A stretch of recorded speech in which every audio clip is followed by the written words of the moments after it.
Hi everyone, my name is Natalia Lopez and I am the current chair for the Junior Scientist Program at the St. Petersburg Science Festival. Due to the COVID-19 pandemic, our festival was moved to be a virtual activity this year. However, that didn't stop the Junior Scientist Program to come up with an idea to engage middle and high school students into the festival. For this year, our Junior Scientist volunteers prepared short video presentations of their favorite science subjects while following the guidelines of the CDC of social distancing.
By using nail polish remover and a block of styrofoam. So what we're gonna do is we're gonna pour the nail polish remover solution on top of the styrofoam, and that will create a reaction. So basically, if you know, a nail polish remover is basically acetone, and it is good at dissolving certain materials like styrofoam in this case. And basically you will see the process of acetone reacting with styrofoam, which in this case would become a chemical reaction.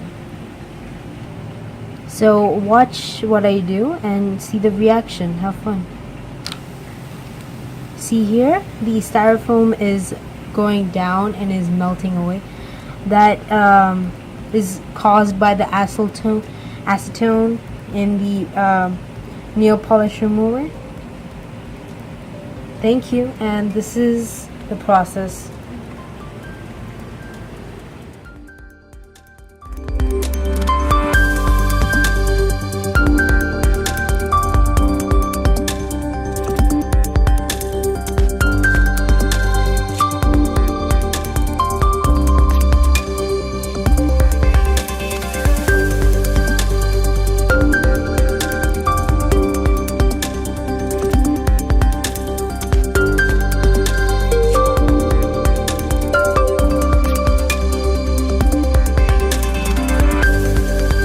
Hey guys, my name is Farah Lasawi and I'm a junior in high school.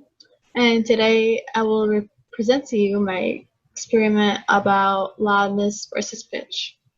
But first, let's examine this question.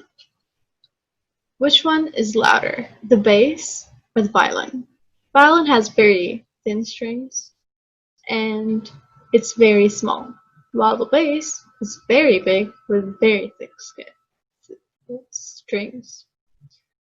So initially I thought, well, the bass is gonna produce more sound, which will make it louder because it's big, and it has a lot of, the strings have a lot of thickness to it, which will probably make it loud. So I did an experiment to see if I was right or wrong. But let's discuss what decibel and frequency is, which is the same thing as loudness and pitch, but in more fancy science terms. So loudness is decibels in science language, and This is a decibel scale. So around 30 decibels is like decibel waves, and a little louder than that is rain. And something that's very loud is a truck, which lays around 80 decibels. And very high here, 140 decibels, is fireworks, and it begins to hurt your hearing.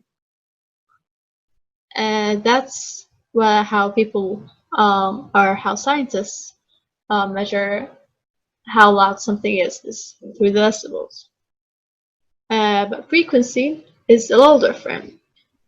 So there's some devices that see how many waves the vibration of sound gives off, and through the waves they see which one is higher in pitch. So the more the waves are in a certain period of time, the higher the pitch. So like here, there's like around 4 waves here, as opposed to this one where there's a lot of waves. So which will make this one a lot louder in pitch than the top one, which has a very low frequency because its waves are very small. The amount of waves are very small. So I gathered my materials, and I needed an instrument, a sound measuring device, and frequency measuring device, which were on my phone. They were just apps that I could just measure those things with, and a pencil and paper to record my findings.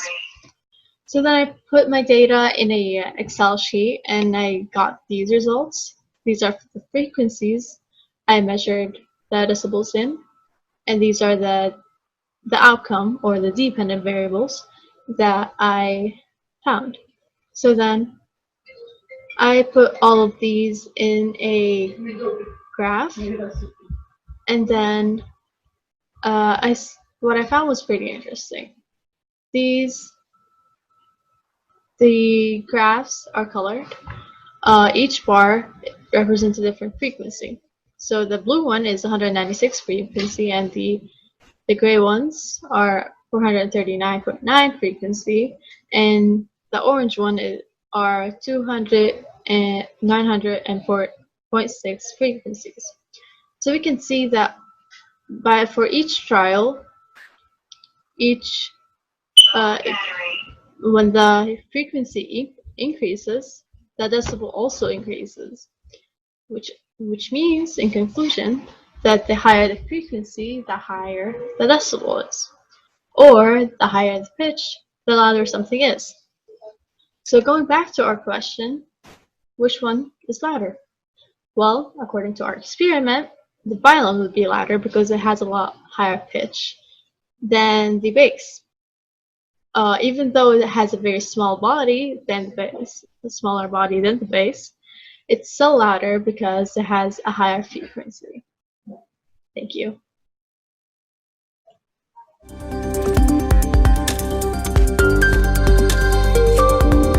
Caitlin Cagno. I'm 13.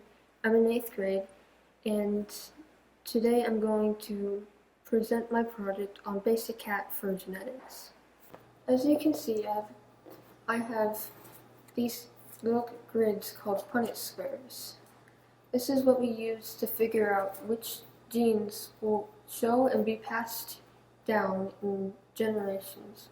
So here is, you see there are 2 different B's, right? One uppercase and one lowercase, right? The uppercase B stands for the dominant gene. The lowercase b stands for the recessive gene. So then why are they paired, like here and here and here? Well, because one animal, in this case we're using cats, right, they have 2. So that way we can show if a gene is being carried or not. Take this one here. It's easiest to understand because all of them are capital B's, right? So basically saying 2 dominant gene parents will pass down only dominant genes to the kittens. So what happens if we add in one parent, all recessive genes? As we see here, right? It means the dominant gene here, which is the capital B, and the lowercase b, which is the recessive gene, are both together. That means the dominant gene is showing, but the recessive one is being carried, meaning it can pass that on. Now let's plug in some cat colors. Here I have 8 possible cat colors: black, gray, chocolate, lilac, cinnamon, fawn, red, and cream.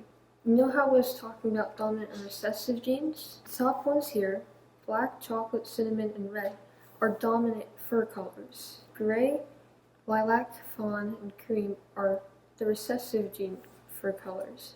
They're called dilute colors. Gray fur is the dilute of black, lilac is the dilute of chocolate, fawn is the dilute of cinnamon, cream is the dilute of red. Take black fur and gray fur, since those are the easiest to remember, and plug it into a Punnett square. In this Punnett square here, this is the one we use for example, is we have one black fur parent and one gray fur parent. Since gray is the dilute of black, that means that the black fur will be showing, but the kittens will be carrying the gray fur gene, and they can pass that dilute gene or recessive gene down to their kittens. But what if we had like a black furred parent and a red furred parent?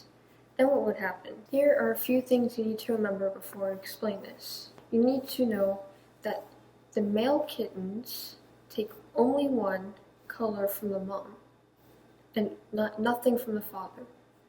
Female kittens take one color from each parent, so one color from the mom and one color from the dad. It means is that we can get combinations of color, at least in the female kittens. Down here in this bottom corner, we have a red-furred dad cat and a black-furred mother cat. As the male takes one color from the mom, all the male kittens can only be black-furred colored, and the female takes one color from each parent, so she's orange and black. It's called a tortoiseshell. Both parents could have been carrying the dilute gene, or they could just be pure dominant gene with the fur. Let's say we had a red-furred dad and a tortoiseshell-furred mom. Then you have more possible colors than just one color for each kind of kitten. So the male kittens, since the mom is red and black, they can either be red or black. So a male kitten could either be a red kitten or a black kitten. The females, however, take one color from each parent. So they can be an orange cat because, you see, dad's red and the mom has some red on her. So one of the female kittens could be red, or they could be tortoiseshell because that still has red from both parents. You just got the extra black from the mom. So what if we had a chocolate colored dad with the black furred mother? Well, you see, red is something called sex-linked, right? So it works differently because it's linked to gender. Chocolate and black and cinnamon are not sex-linked. Now I'm going to talk about white, so we can make this even more complicated. White is not an actual color. It is masking one of these colors. What that means is that it's just covering up the pigment of the fur. White spotting is when little bits of white appear somewhere on the cat. So you'll usually see like a black cat with a little white spot on its chest, or some tabby cats with like white paws or tail or belly. That is another thing that can be passed down from parents to kittens. The way white spotting works is the kittens will have a chance of having the white, and if only one parent has it, and they get a little bit. So if there's this black and white cat, right, and they had kittens, there's a black cat, right? So only half of the kittens would have that white, and it would be in smaller amounts. If two parents both have white, then all the kittens could have white in smaller to that much amount.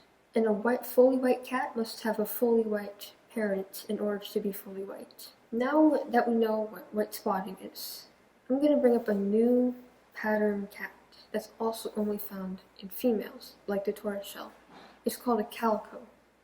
It is basically a tortoiseshell, but the orange and black patches are bigger. They're not small and mixed up. The cat fur is almost, well, it has a lot of white.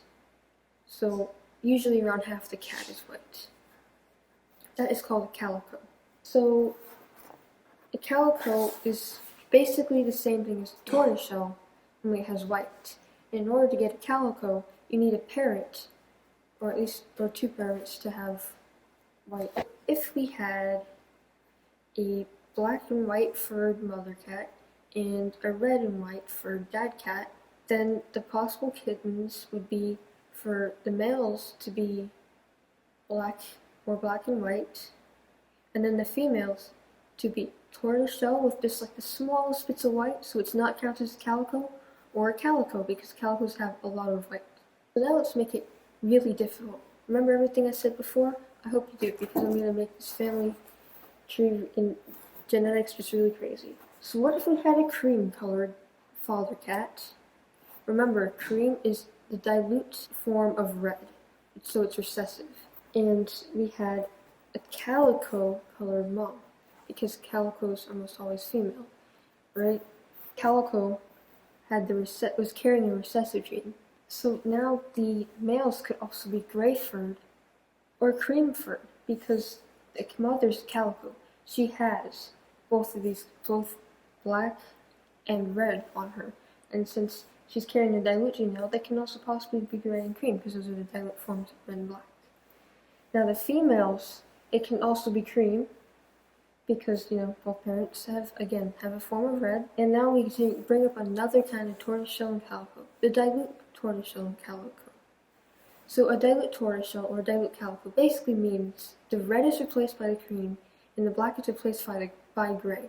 That's all the basics. I hope you understood it. It's kind of hard to remember all this. This is genetics. There are many, many more things with cats, like there's color point, there's tabby markings, there's silver, smoke shade, a whole bunch of other fun genes, and this is hard enough to understand as it is. I hope you enjoyed the presentation. We hope that you enjoyed the videos as much as we did. We want to thank the St. Petersburg Science Festival Steering Committee for their endless support. Additionally, we want to thank the other Junior Scientist Program committee members, Loren Martel, Abdiel Laureano, and Dinora Chassin. And last but definitely not least, our junior scientists for donating their time into putting together these amazing videos while following social distancing. If you want to know more about the Junior Scientist Program, follow the link below or contact us to the email. We hope to see you next year in the St. Petersburg Science Festival as Junior Scientist Program. Hasta luego!